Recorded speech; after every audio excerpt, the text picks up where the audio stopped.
ए, हमारे घर में चोरी करने की हिम्मत राजीव कैसे हुई? वेट, क्या नाम है तुम्हारा? शिवा। तुम पड़ोस में ही रहते हो ना? हाँ अंकल। मुझे पता था रूबिक क्यूब मिसिंग है। ये भी पता था कि वो तुमने ही चुराया है। Uncle, I am sorry. आप रोज इसे कुछ सिखाते हैं, मुझे अच्छा लगता है, मैं रोज आकर देखता हूँ। सीखने के लिए क्यूब ले लिया। गुड, इसे अपने पास रखो। नहीं अंकल, मैंने इसे सॉल्व कर लिया, बस मेरे पापा को मत बताना। तुमने सीख लिया?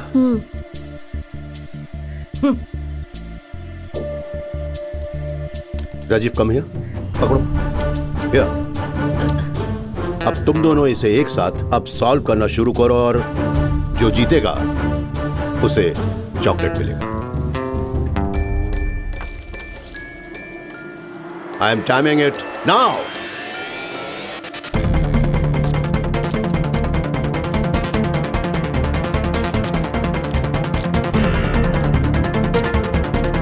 मेरा हो गया डैड। 53 सेकेंड्स। यस, पहले मैंने 62 सेकंड्स में किया था डैड, मतलब 9 सेकंड जल्दी किया। I am sorry Rajeev, Shiva ने तुमसे पहले सॉल्व कर लिया था। 45 सेकेंड्स।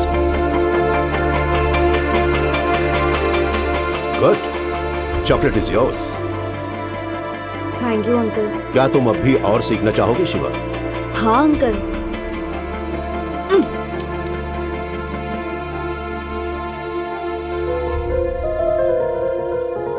क्या हो गया तुम्हें? ये ठीक नहीं है, मुझे आपकी ट्रेनिंग की कोई जरूरत नहीं। Rajeev, what's your problem? मैंने 1 मिनट के अंदर सॉल्व किया था, लेकिन आपने मेरी तारीफ नहीं की और चॉकलेट उसे दे दिया। उसे जाने के लिए कहिए, मैं आपका बेटा हूँ। अब तक आपने सिर्फ मुझे सिखाया है। मैं जो भी करता हूँ तुम्हारे भले के लिए करता हूँ। ये रूबिक क्यूब 62 सेकंड्स में तुमने कब सॉल्व किया था? पिछली छुट्टियों में। और आज तुमने वो 53 सेकंड्स में सॉल्व कर लिया। तुमने सोचा है ये तुमने इतनी जल्दी कैसे सॉल्व किया? Competition.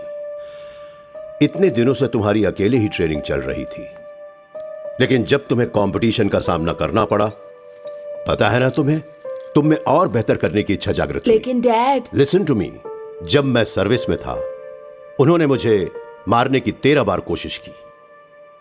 I got a bullet here. वो कामयाब हो गए थे। आज भी मुझे मारने की धमकियां आती रहती हैं, इसलिए मैं हमेशा अलर्ट रहता हूं, क्योंकि जो लोग मुझे मारना चाहते हैं हो सकता है कि वो हमसे ज्यादा होशियार हो, हमसे ज्यादा ताकतवर हो। एक दिन जब तुम पुलिस फोर्स ज्वाइन करोगे और अगर तुम्हारा दुश्मन शिवा जैसा रहा, क्या तुम उसके पास रोते हुए जाओगे या मुकाबला करोगे और जीतोगे? मैं उसका मुकाबला करूंगा। That's my boy. Hey Rajiv, यहाँ आओ, ये लो, तुम भी याद आ लो। Rajiv, give it back, give it back. अपना इनाम हमेशा जीत कर हासिल करो। हारने के बाद भी अगर तुम्हें इनाम मिला तो तुम्हारी जीतने की इच्छा खत्म हो जाएगी। ओके? मेरी बात ध्यान से सुनो। आज के बाद से तुम दोनों इकट्ठे ट्रेनिंग करोगे। कमांडो ट्रेनिंग में इसे बड़ी पेयरिंग कहते हैं। अकेले ट्रेनिंग करने से बेहतर रिजल्ट्स बड़ी ट्रेनिंग से आते हैं, लेकिन ज्यादा बड़ी चीज यह है कि कभी भी दूसरे के लिए गिव अप नहीं करना है। जब तुम कंपीट करोगे तब तुम एक दूसरे के दुश्मन हो और ट्रेनिंग के बाद बेस्ट फ्रेंड्स, बडीज। या शेक योर हैंड्स।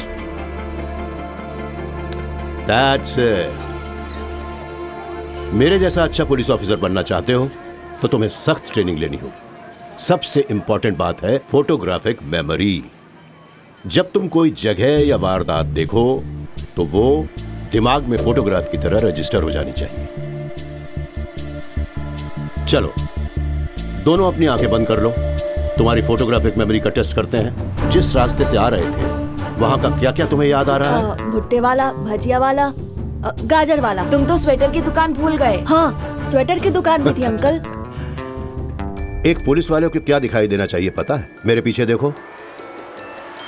एक 40 साल का आदमी फ्रूट स्टॉल पर केला खा रहा है। चाय वाला 5 ग्लास चाय बना रहा है। स्वेटर शॉप के बाहर एक औरत बच्ची को पिंक कलर का शॉल ओढ़ा रही है। फूलों की दुकान पर कोई येलो रोजेस रख रहा है। व्हील चेयर में बैठी औरत प्लम्स खरीद रही है और सड़क पर खड़ी स्कूटर नंबर है TN431408 और बाजू में खड़ी गाड़ी का नंबर है TN376843। वाव, क्या बात है अंकल। और सुनो, देखो, उस औरत ने 5 प्लम्स उठाए। तुमने देखा उसमें से एक प्लम सड़ा हुआ था। कमाल है, आप तो जादूगर है अंकल। अगर तुम दर्शक बन के देखोगे तो तुम्हें जादू दिखाई देगी, लेकिन अगर तुम लगन से, मेहनत से ट्रेनिंग करोगे तो तुम भी जादूगर बन सकते हो। जब भी मैं कोई बात कहूं ध्यान से सुनना चाहिए। अगर कंसंट्रेट करोगे तब जाकर जादूगर बन पाओगे। Are you both ready? Ready uncle. Ready dad. Sir, getup कैसा लगा सर? गेटअप तो ठीक है, लेकिन सैल्यूट से मार खा गए। Sorry sir. राजीव और उसका दोस्त स्कूल से किसी भी वक्त बाहर आ सकते हैं। ऐसे दिखाओ कि तुम पुलिस वाले नहीं हो, तुम एक पॉकेट मार हो। सर। पॉकेट मार जैसा बर्ताव करो। हाँ सर। जैसे बस स्टैंड पर कोई पॉकेट मार होता है, बस तुम्हें उसकी एक्टिंग करनी होगी। देखते हैं कि वो दोनों कोई क्राइम करने से पहले तुम्हें रोक सकते हैं। बच्चे ये कैसे कर पाएंगे सर? नो, तुम उन्हें अंडर एस्टिमेट मत करना, मैंने ट्रेनिंग दी है उन्हें। सर, राजीव एक ब्राइट स्टूडेंट है, वो कोई डॉक्टर या आईटी इंजीनियर बन सकता है। इतनी उम्र में कड़ी ट्रेनिंग देने की क्या जरूरत है सर? क्यों? होशियार बच्चों को सिर्फ डॉक्टर इंजीनियर ही बनना चाहिए। क्रिमिनल्स भी दिन ब दिन होशियार होते जा रहे हैं। उन्हें रोकने के लिए हमें डिपार्टमेंट में होशियार लोगों की जरूरत है। Now go, take a position. Sure, sir. गो।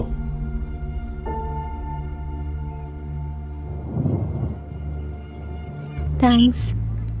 ए राजीव, वहाँ क्या कर रहा है? लगता है बारिश होने वाली है। चल। अभी तुम जाओ, कल मिलेंगे, ठीक है? तूने उस लड़की को क्या दिया? अपने से बड़ी लड़की को पटा रहा है। बेचारी, माँ बाप नहीं है उसके, मैं तो सिर्फ हेल्प कर रहा था। लगा रहा है बड़ी। हाय। अंकल, आप यहाँ कैसे? हर चीज का कोई कारण होता है। आज मैं तुम दोनों की फोटोग्राफिक मेमोरी टेस्ट शुरू करने वाला हूँ। I give you 10 seconds. देखो, आसपास ध्यान से Okay, देखो Dad. और बाद में सवाल पूछूंगा। Okay? I am timing it. गो।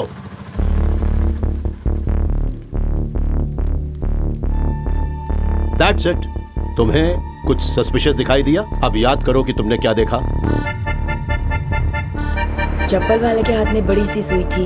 एक आदमी बीड़ी पी रहा था। बूढ़ा आदमी छाता लेकर खड़ा था। और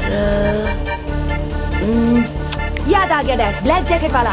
सभी लोग रोड की तरफ देखकर बस का इंतजार कर रहे थे, लेकिन वो आदमी उसके आगे खड़े लोगों की पॉकेट्स की तरफ देख रहा था। वो जरूर पॉकेट मार होगा डैड। वंडरफुल। आज तुम्हें चॉकलेट मिलेगी। क्या हुआ शिवा? हाँ अंकल, राजीव ने जो बताया वो मैंने भी देखा, लेकिन उस आदमी का जैकेट एक साइड से 2 इंच झुका हुआ था। मतलब उसकी जेब में शायद कोई भारी चीज हो सकती है, जैसे गन। मैंने गेट के पास पुलिस की बाइक खड़ी देखी थी, और उस आदमी का हेयर स्टाइल, उसकी मूछें, पुलिस, वो सिविल ड्रेस में पुलिस वाला। आपकी फ्रेंड है अंकल, वो भी इस गेम में शामिल है क्या? Unbelievable sir. कौन है ये लड़का? वो शिवा है, हमारे पड़ोस में ही रहता है, बट इज वेरी नेचुरल। मैंने मेरे बेटे को जो सालों से सिखाया था, उसने 2 महीनों में सीख लिया। अगर वो पुलिस एकेडमी ज्वाइन करेगा तो मेरे बेटे से भी ऊपर का ओहदा पाएगा। He is very talented. Shiva, इतनी देर क्यों? पापा, प्रकाश अंकल फोटोग्राफिक मेमोरी सिखा रहे थे। Photographic memory? ऊटी में फोटो स्टूडियो खोलेगा क्या? तुम आजकल काफी समय उसके साथ बिताते हो। वो आदमी ठीक नहीं है। प्रकाश अंकल के लिए ऐसा मत बोलिए, वो बड़े पुलिस ऑफिसर थे, हमें ट्रेनिंग दे रहे हैं। खींच के एक दूंगा। पागल जैसी बात करता है। बड़ा पुलिस वाला है। पता है, जिस तरह वो दिव्यांग है, तुम्हें भी कुर्सी पकड़ के बैठना पड़ेगा। उसके घर के पास जाना भी मत। सुनो मेरी बात, आज के बाद उसका नाम भी मत लेना, नहीं तो मैं तुम्हारी पढ़ाई बंद करवा के दुकान पर काम पे लगा दूंगा।